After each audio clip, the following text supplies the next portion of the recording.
Hello.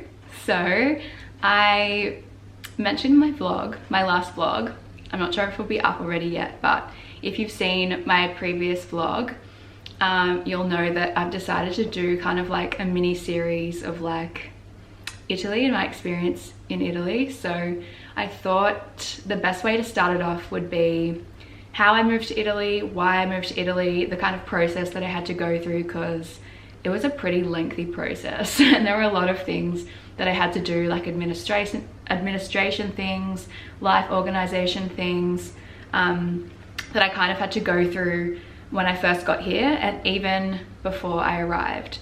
So straight off the bat, if you are new here, if you don't know, I currently live in Milan, Italy. It's my 4th year of a 5-year degree. I'm studying international studies and communications. So for the international studies portion of my degree, it was essential that I spent 1 year in a country of my choice. So I learnt the language, a little bit of the culture.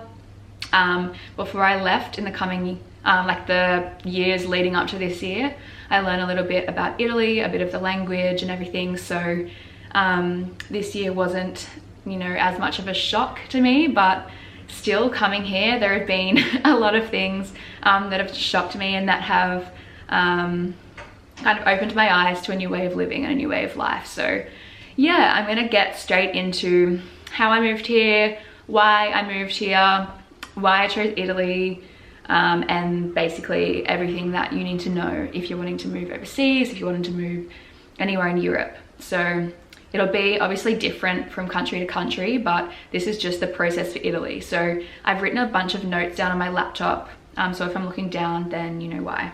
First and foremost is I spent probably a year and a half saving all of my money, saving up as much money as I possibly could, because I knew this year that I wouldn't be working.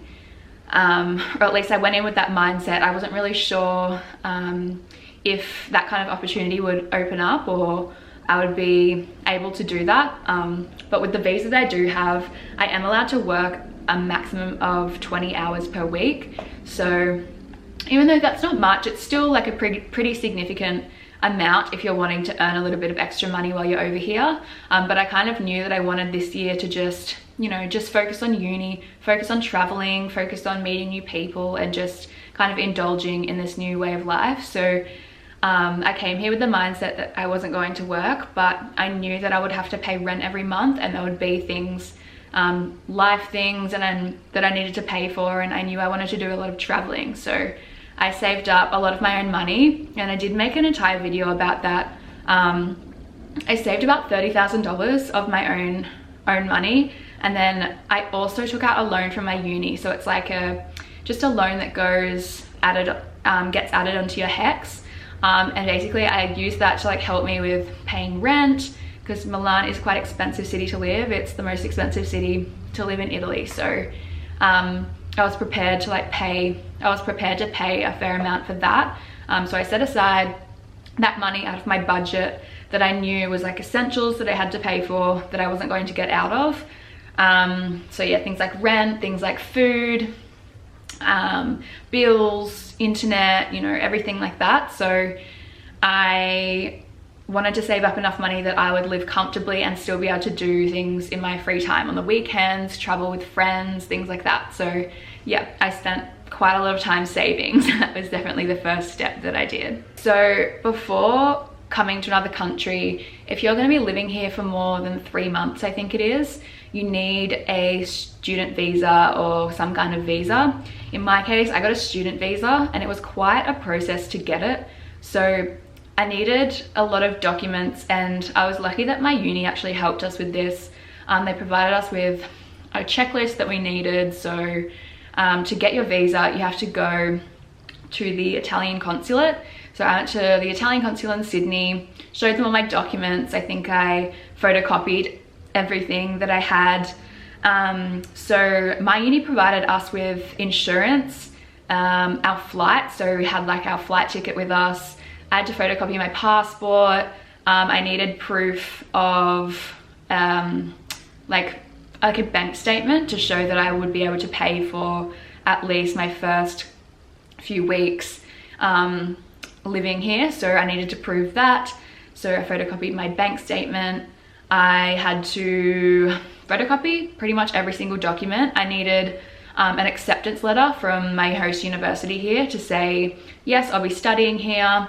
I needed a letter from UTS, so my uni back in Sydney, saying that this is part of my degree. These are the dates that I'm going to be here for, and that kind of thing. So because I was doing 2 semesters, I needed a visa that would last 365 days. So that's the visa that I got that would allow me to, you know, work and things like that, even though I haven't really needed to while I've been here. But yeah, that was what I went for.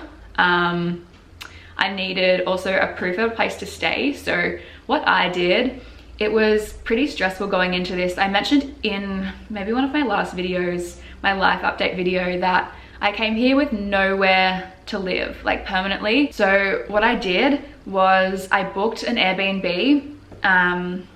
It's funny, it's literally right across here. I live just across the road from where I was staying in the Airbnb for 1 month. So that really helped me out when I first got here. So it gave me some time to find a more permanent place to live, which was really, really helpful, and I really, really needed it.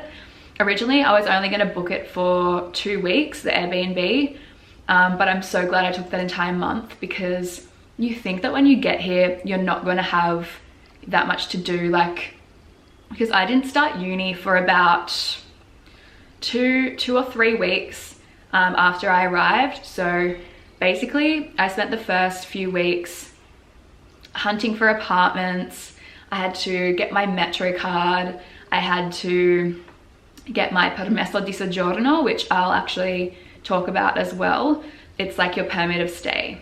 Your permesso di soggiorno is your permit of stay, so it's your residency permit that allows you to live in Italy for this amount of time. These are the dates that you're going to be here, and it's basically like their process, their way to make sure you're seeing the country legally and everything like that. So to get that was a bit of a process, and I'm so grateful that my uni helped me with this, because in Italy everything is a little bit different. It's very different. So we had to go to the post office in Italy, and they work pretty differently to Australian post offices.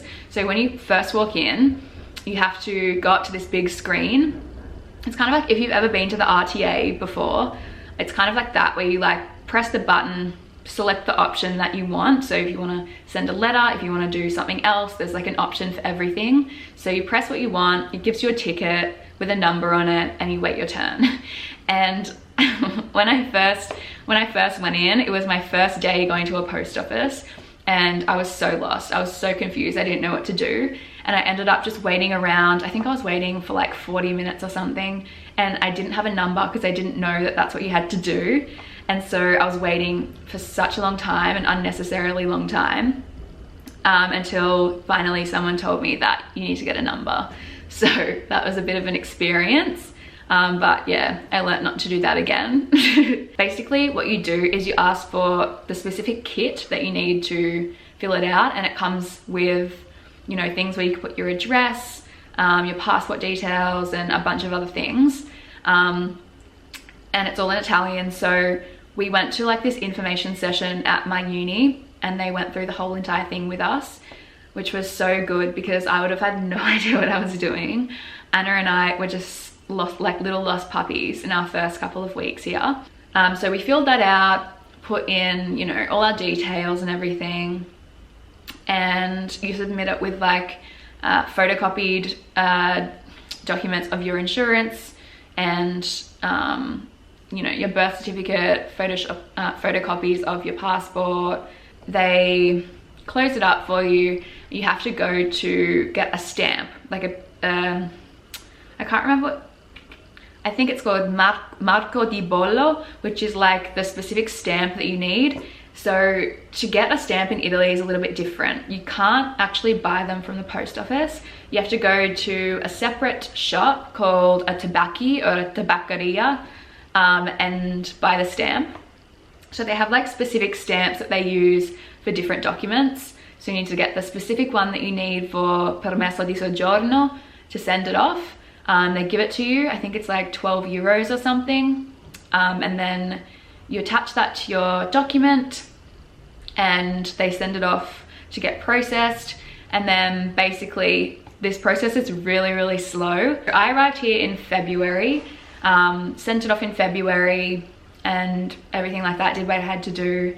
And my appointment wasn't until the start of July.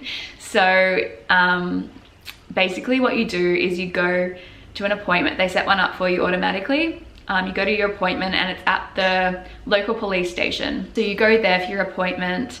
They take every single one of your individual fingerprints and they basically just like confirm all your details and everything like that. And they give you like a temporary card, like your receipt that you use until you get your actual permesso di soggiorno card.